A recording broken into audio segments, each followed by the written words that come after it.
Bom dia a todos. Dr. Evaldo Correia Chaves, advogado nas causas militares federais, autor de 2 livros, o Vade-Mecum Militar e o Habeas Corpus na Transgressão Disciplinar Militar. E também sou militar, sou veterano do Exército Brasileiro. Hoje nós estamos aqui, com a graça de Deus, lendo uma sentença procedente de um militar que era injustiçado, e eu até conversei, mandei um WhatsApp para ele hoje de manhã. Ganhamos a primeira batalha, não ganhamos a guerra ainda, porque a gente sabe que uma sentença procedente, normalmente a AGU, os advogados gerais da União, vão apelar e vai parar no tribunal. Então, esse caso aqui é um caso de Cáceres e vai parar no TRF1 em Brasília. Nós vamos ingressar agora com embargos para ver se conseguimos a tutela. A história desse militar é interessante. Ele era soldado, depois cabo, depois seu terceiro sargento que é, e ele trabalhava num destacamento. Eu vou ler até aqui para vocês, porque em muitos casos a gente não consegue lembrar de todos. Então ele passou 15 anos num destacamento isolado. No destacamento era escalado constantemente para executar serviços braçais. Entre esses, esses serviços braçais, roçar na foice a pista de pouso de aeronaves, campo de futebol, área de tiro e outras áreas de destacamento, com sobrecarga para a sua coluna vertebral. Também muitas vezes, e a gente sabe que isso acontece, nesses destacamentos isolados, ele era mandado para tirar toras de aroeira no mato, lapidando e carregando no muque essa madeira para fora do mato, levando para fazer cercas e chapéus de palhas para o acampamento, o que também sobrecarregava sua coluna vertebral. Aí depois de 15 anos nesse destacamento, ele foi mandado servir no próprio quartel. Não vou falar o quartel, para não vincular. Ele foi responsável por coletar lixo e os dejetos do rancho dos soldados, do cassino de sargentos e do cassino dos oficiais.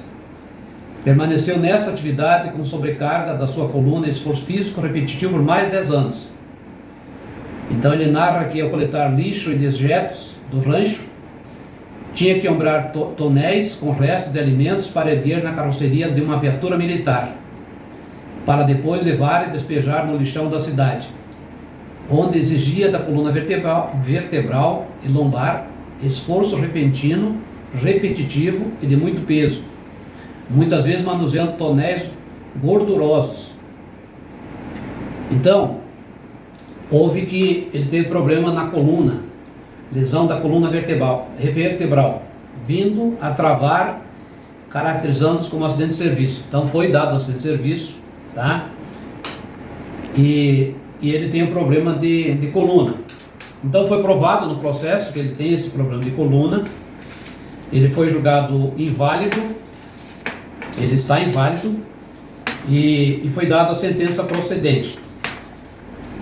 Então foi reconhecido o direito do autor à melhoria da reforma, com remuneração calculada com base no soldo de segundo tenente, nos termos do artigo 110, parágrafo 1º e 2º, a linha B da Lei 6.880.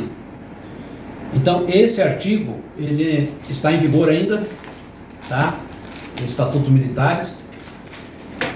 O artigo 110, ele fala que se o militar, então, for considerado inválido, tá? E aí, tem o caso do item 3, acidente de serviço, 4, doença, moléstia, enfermidade com relação de causa e efeito ao serviço, e 5, aquelas doenças graves, neoplasia maligna, tal, cegueira, enfim, aquelas doenças graves que existem lá no inciso 5º do artigo 108. Então, quando verificar incapacidade definitiva, for o militar considerado inválido, isto é, impossibilitado total e permanentemente para qualquer trabalho, aí considere-se para efeitos desse artigo, o de terceiro sargento para cabos, soldados e cabos, o de segundo tenente para primeiro sargento, segundo sargento e terceiro sargento, e o de primeiro tenente para guarda-marinha, aspirante oficial, subtenente ou suboficial. Então aqui é o posto acima, muito conhecido por vocês, militares e pensionistas, posto acima. Isso aqui está em vigor ainda, não foi revogado pela Lei 13.954.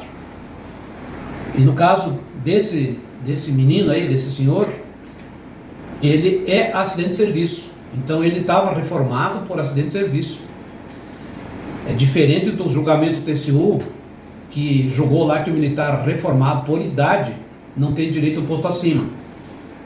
Nesse caso, estamos falando militar que foi reformado por acidente de serviço. Tá bom?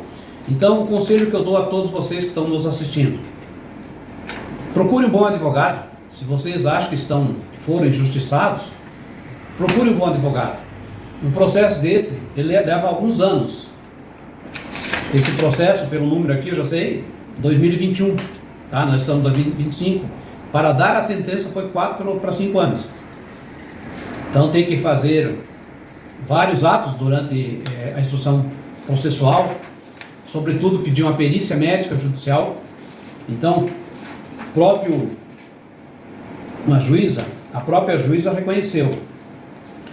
Ela coloca aqui: realizada a perícia médica judicial, foi confirmada a existência de grave processo degenerativo osteoarticular da coluna vertebral e cervical, com diagnóstico de instabilidade vertebral M53.2, radiculopatia compressiva M54.1 e miolepatia não especificada G95.9, com incapacidade total e permanente para atividades laborais e militares, relacionado diretamente às atividades físicas desempenhadas durante o serviço ativo.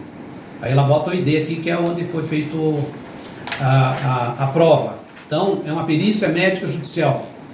Se a pessoa tem atestado de origem, inquérito sanitário de origem, ou ISO, ou sindicância, aliás, ele consegue provar que tem um acidente de serviço. Aí é só provar pela perícia médica judicial a invalidade, tá? Ela até coloca aqui, a juíza: o perito foi taxativo ao afirmar que existe nexo de causa e efeito entre as atividades desempenhadas e a enfermidade incapacitante, com o início dos sintomas ainda no período de atividade militar. Bom, o que eu falei para o militar: nós ganhamos a primeira batalha, mas não ganhamos a guerra ainda. Isso aqui possivelmente vai ter recurso de apelação. Nós vamos ingressar com embargos declaratórios para pugnar, para pedir a tutela de urgência para que esse militar comece a receber como segundo-tenente, porque ao ferir vencimentos com base na remuneração do posto acima, ele não vai ser promovido. Muita gente entende que a pessoa é promovida, não é. Ele vai auferir, vai ganhar o vencimento. E também a isenção de imposto de renda foi dado. Aí não foi dado auxílio de invalidez, que a gente pede também, e não foi dado ajuda de custos, que a gente vai embargar, porque no nosso entender ele tem direito à ajuda de custo, porque ele foi transferido para inatividade. Aí logicamente vai ser calculado, né, porque ele já deve ter recebido, agora vai receber novamente, então vai deduzir o valor que ele já recebeu. Então a sentença de primeiro grau possivelmente vai para o tribunal. Nós vamos acompanhar esse militar até o trânsito julgado. Aí depois ainda tem a fase da execução. Isso é importante dizer, porque muitos militares perderam a ação porque não executaram. Tem um caso de um sargento de Porto Alegre, que ele não executou e deixou prescrever, e aí perde o direito até o processo. A sentença, como essa aqui, é um título executivo. Depois a pessoa precisa executar. Execução contra a União Federal, que nós fizemos aqui também. Era antigamente um processo distinto, hoje é no mesmo processo, mas as fases são distintas ainda, continuam sendo distintas. Então lá no final, depois do trânsito em julgado, tá? Possivelmente esse caso que vai para o tribunal, TRF1, que é em Brasília, quando der o trânsito em julgado, quando não couber mais recurso, baixa a origem do processo, aí entra-se com um cumprimento de sentença. Aí você tem que contratar um contador para fazer os cálculos da diferença, porque aqui tem diferença. de atrasados. Então, a gente contrata um contador, um militar contrata um contador que a gente indica, faz os cálculos e a gente entra com dois tipos de execução, logicamente na mesma petição. Obrigação de fazer, que é transformar essa reforma provisória, que vai ser provisória até o trânsito em julgado, para definitiva, tá? Para que o Exército transforme essa decisão, que até o trânsito em julgado é provisória, em definitiva, e pague os atrasados. Então, a obrigação de pagar, tá bom? Então, com a graça de Deus, mais uma sentença procedente. E isso aqui serve para você que está aí injustiçado, procurar um bom advogado.